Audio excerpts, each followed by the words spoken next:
Hello students, I am Ajay sir from Horizon Care Institute, Physics faculty, and this is your lecture number 2 from the chapter Human Eye and the Colorful World. देखिए बच्चे, हमने अभी last video में अपना discuss किया था about the I and the different parts of the I. Okay, अब यहाँ पे हम डिटेल में पढ़ते हैं कि जो आई है उसके कुछ parts like pupil and the ciliary muscles, उनके फंक्शंस को समझते हैं बच्चे. अब हम यहाँ पे फंक्शन ऑफ पुपिल. देखिए बच्चे, आप सपोज एक डार्क रूम से जब उजाले की ओर आते हैं, डार्क रूम से लाइट की ओर आते हैं, तो आपकी आई का जो बीच में ब्लैक ब्लैक पार्ट होता है ना, जिसको हम बोलते हैं क्या, प्यूपिल बोलते हैं. तो ये ब्लैक वाला पार्ट आपका कभी छोटा हो जाता है, कभी बड़ा हो जाता है. ओके, तो ये चीज चेंज होती है किसके अकॉर्डिंग, ये इस तरह से अकॉर्डिंग चेंज होगा कि जो भी लाइट है वो अचानक से चेंज ना हो, अचानक से हमारी आंखों पे कोई जोर ना पड़े. तो उस चीज़ से बचने के लिए ये जो प्यूपिल होता है ये अपनी शेप को चेंज करता है. देखिए बच्चे, समझेंगे यहाँ पर हम. When you enter from the dark room to the light, your pupil get smaller ultimately to collect the lesser light. Okay, देखिए, क्योंकि पहले हम अंधेरे में थे, हमारी आंख को आदत हो जाती है कि कम में देखने की, कम उजाले में देखने की. लेकिन अचानक से जैसे ही हम लाइट की ओर आते हैं तो हमारी आंखों पे बहुत सारी रोशनी गिरती है. तो उसको कंट्रोल करने के लिए प्यूपिल छोटा हो जाता है ताकि कम लाइट एंटर करे. ओके, धीरे धीरे फिर इस प्यूपिल का साइज बड़ा होने लग जाता है जैसे जैसे हमारी आई सेट हो जाती है. ओके, तो ये आई जो है जब हमारे डार्क रूम से लाइट की ओर आती है तो कैसी हो जाती है, छोटी हो जाती है. ओके, नाउ दूसरा देखिए बच्चे, when you enter from the light to the dark room, मतलब अभी आप उजाले से अंधेरे में आ रहे हैं तो आपको आदत है उजाले में देखने की. तो फिर ये प्यूपिल क्या करेगा, जैसे ही अंधेरे में जाएगा तो ये अपने साइज को बड़ा कर देगा ताकि ज़्यादा से ज़्यादा लाइट एंटर कर सके. ओके, क्योंकि अंधेरे में लाइट कम होती है तो प्यूपिल क्या करेगा, अपने साइज को इंक्रीज करेगा ताकि मैक्सिमम से मैक्सिमम लाइट एंटर कर सके. ओके, ताकि हम ज़्यादा से ज़्यादा लाइट को कलेक्ट कर सके. तो आपने यहाँ पे समझा कि pupil of eye change the opening size according to the condition of light. Okay, light के अकॉर्डिंग हमारे जो आई का प्यूपिल होता है वो चेंज होने लगता है. Now function of ciliary muscles. देखिए बच्चे, ciliary muscles is a very important part of our eye, जो हमारी लेंस को होल्ड करके रखता है. ओके, आपको पता होगा कि जैसे कि कभी कभी आंखों पे बहुत सारा प्रेशर पड़ जाता है. वो किस वजह से पड़ता है, क्योंकि सिलरी मसल्स जो होती हैं वो टाइट होने लगती हैं. ओके, या नर्व सिस्टम जो होता है हमारी आई का वो काफ़ी ज़्यादा स्ट्रेन आने लगता है उस पर, जिस वजह से हमारे आंखों में दर्द होने लगता है. ओके, तो सिलरी मसल्स भी उन्हीं में से एक नर्व सिस्टम में से एक पार्ट है. तो देखिए बच्चे, सिलरी मसल्स आइदर रिलैक्स्ड और strain according to the condition और पोजीशन ऑफ ऑब्जेक्ट. ओके, जब ऑब्जेक्ट के अकॉर्डिंग, देखिए यहाँ पे ऑब्जेक्ट अभी काफ़ी दूर है तो हमारी जो सिलरी मसल्स होती हैं वो काफ़ी रिलैक्स्ड होती हैं. ओके, नॉर्मली हम क्या कर सकते हैं, रिलैक्स कंडीशन में दूर रखे हुए ऑब्जेक्ट को देख सकते हैं. तो जब ये रिलैक्स्ड होती है तो ये क्या करता है, लेंस, ये हमारा अपर्चर, इसका कर्वेचर बड़ा हो जाता है. ओके, देखिए, when object is far, ciliary muscles कैसे हो जाती हैं, रिलैक्स्ड हो जाती हैं. और आपको पता है जब कोई ऑब्जेक्ट बहुत दूर होता है तो उसकी इमेज कहाँ बनती है, उसकी इमेज बनती है फोकस पे. तो इसका लेंस का फोकस इस तरह से शिफ्ट होगा कि वो रेटिना में इमेज बना सके, क्योंकि यहाँ पे रेटिना होता है. तो इमेज को रेटिना पे बनाने के लिए ये लेंस अपने आप को इस तरह से एडजस्ट करेगा. और लेंस को एडजस्ट करवाने वाला कौन है, सिलरी मसल्स. तो लेंस इस तरह से एडजस्ट करेगा कि इमेज कहाँ बने, आपकी फोकस पे. और फोकस कहाँ होना चाहिए, रेटिना पे बनना चाहिए, क्योंकि रेटिना पे ही इमेज बनती है.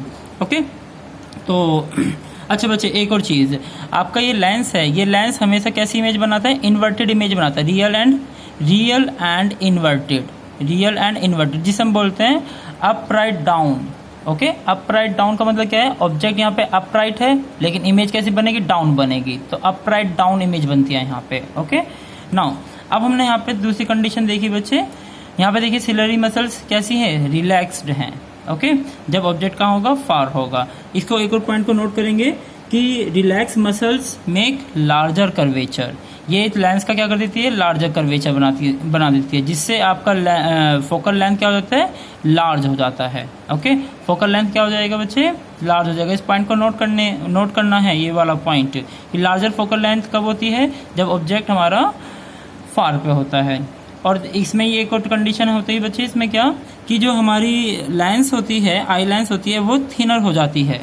हमारी आई लेंस क्या हो जाती है, पतली होने लग जाती है। क्यों हो जाती है पतली? खुद सोचे बच्चे, जब ये रिलैक्स कंडीशन में होगा, ठीक है, तो इसका कर्वेचर क्या हो जाएगा, लार्ज हो जाएगा, लार्ज कर्वेचर हो जाएगा, कुछ इस तरह का कर्वेचर हो जाएगा। तो हमें ये क्या दिखने लगेगी, ये हमें ऐसे पतली सी दिखने लगेगी। ओके, इस तरह से लार्ज कर्वेचर होगा तो इस तरह से पतली सी दिखने लगेगी हमें। सॉरी, यहाँ पे बनाया था मैं, इस तरह का लार्ज कर्वेचर पतली सी हमें दिखने लगेगी। ओके, तो लेंस हमारा कैसे हो जाएगा, थिनर सा हो जाएगा। नाउ अब यहाँ पे देखिए बच्चे कि व्हेन ऑब्जेक्ट इज क्लोज्ड, जब ऑब्जेक्ट काफ़ी क्लोज्ड होता है तो हमारी सिलरी मसल्स कैसे हो जाती है, टाइट हो जाती है, या कहते हैं स्ट्रेंड हो जाती है। देखें, आप देख रहे होंगे यहाँ पे टाइट हो गई हैं सिलरी मसल, पहले लूज थी अब टाइट हो गई हैं, तो टाइट सिलरी मसल्स। और ये इस तरह से सिलरी मसल्स लेंस के कर्वेचर को इस तरह से एडजस्ट करेगी कि ऑब्जेक्ट की इमेज रेटिना पे जाके बन सके। ओके, तो रेटिना पे क्या बननी चाहिए, इमेज बननी चाहिए। ओके, और इमेज हमेशा रियल एंड इन्वर्टेड बनेगी। नोट करते हैं यहाँ पे कि जब टाइट स्ट्रेंड सिलरी मसल्स होती हैं, और कब होती हैं, जब ऑब्जेक्ट नियर होता है। तो tight strained ciliary muscles make smaller curvature of lens, hence smaller focal length होती है। नोट करें यहाँ पर एक और चीज़, आई लेंस यहाँ पे क्या हो जाता है, थिकर हो जाता है। खुद सोचे बच्चे, जब ये कर्वेचर छोटा होगा, तो छोटा कर्वेचर मतलब यहाँ पे देखिए ये छोटा कर्वेचर होगा तो ये लेंस कैसा हो जाएगा, ऐसा थिकर हो जाएगा। ओके, तो इस तरह से यहाँ पे लेंस थिकर हो जाता है जब कर्वेचर छोटा होता है। लेकिन अगर जो इसी को आप खींच देंगे, मतलब कर्वेचर को अगर जो लंबा कर देंगे आप, तो लेंस क्या हो जाएगा, थिनर हो जाएगा। ओके, तो देखिए ये आपने यहाँ पे बहुत इंपॉर्टेंट पॉइंट नोट करना है, सिलरी मसल्स के कैसे रोल होते हैं, कब रिलैक्स होता है, कब आपका ये टाइट हो जाता है। जब टाइट होता है तो लेंस किस तरह से थिन और थिक होता है, ये पॉइंट जरूर नोट करें। नाउ दूसरी बात करते हैं पावर ऑफ अकोमोडेशन। बच्चे नॉर्मल सी बात है, हम अपनी आई से अगर किसी ऑब्जेक्ट को देखना चाहिए हम आसानी से देख लेते हैं, लेकिन हमारी आई की अपनी एक लिमिट है। हम सिर्फ 25 सेंटीमीटर तक के नियर बाई ऑब्जेक्ट को देख सकते हैं। मान लीजिए ये आप हैं, ये आपकी आईज हैं, ये आपकी आईज हैं। ओके, आप यहाँ पे इस तरह से किसी चीज़ को देखने की कोशिश कर रहे हैं। लेट्स से ये बुक है आपके सामने, ये आपके सामने ऐसे बुक ओपन रखी है। ओके, आप इस बुक को पढ़ने की कोशिश कर रहे हैं, तो ये बुक आप तभी पढ़ पाएंगे जब ये ऑब्जेक्ट आपके 25 सेंटीमीटर या 25 सेंटीमीटर से दूर हो, क्योंकि 25 सेंटीमीटर के अंदर रखी हुई बुक को आप पढ़ नहीं पाओगे। ओके, तो इसका मतलब क्या है, हमारी आई सिर्फ 25 सेंटीमीटर तक के ऑब्जेक्ट को देख पाती है या फिर उससे दूर के ऑब्जेक्ट को, लेकिन 25 सेंटीमीटर से कम के ऑब्जेक्ट को हम नहीं देख पाते, नहीं पढ़ पाते। तो इसका मतलब क्या हुआ, हमारी नियर पॉइंट जो है एक नॉर्मल आई की, वो कितनी है, 25 सेंटीमीटर, इससे नियर हम नहीं देख सकते। और कितना दूर तक का देख सकते हैं बच्चे, आपको पता है, आप आसानी से सन देख पाते हैं, सन देख पाते हैं, इसका मतलब आप इन्फिनिटी तक की डिस्टेंस को देख सकते हैं। तो फारदेस्ट पॉइंट क्या है आपकी नॉर्मल आइज का, इन्फिनिटी है। तो पावर ऑफ अकोमोडेशन क्या बताता है, it is the ability of an eye to focus the distance as well as the near object on the retina by changing the focal length of lens. Okay, आपको पता है ये near और दूर के ऑब्जेक्ट को कैसे देख पाते हैं, जस्ट आपके जो सिलरी मसल्स हैं उनका रिलैक्स और स्ट्रेन कंडीशन में होने से आपकी जो लेंस का फोकल लेंथ होता है वो एडजस्ट होता है, सच दैट आप नियर ऑब्जेक्ट को भी देख सकें और फारदेस्ट ऑब्जेक्ट को भी देख सकें। और हमारी नॉर्मल आई का नियरेस्ट पॉइंट क्या है, 25 सेंटीमीटर, और फारदेस्ट पॉइंट क्या है, इन्फिनिटी। Okay, thank you.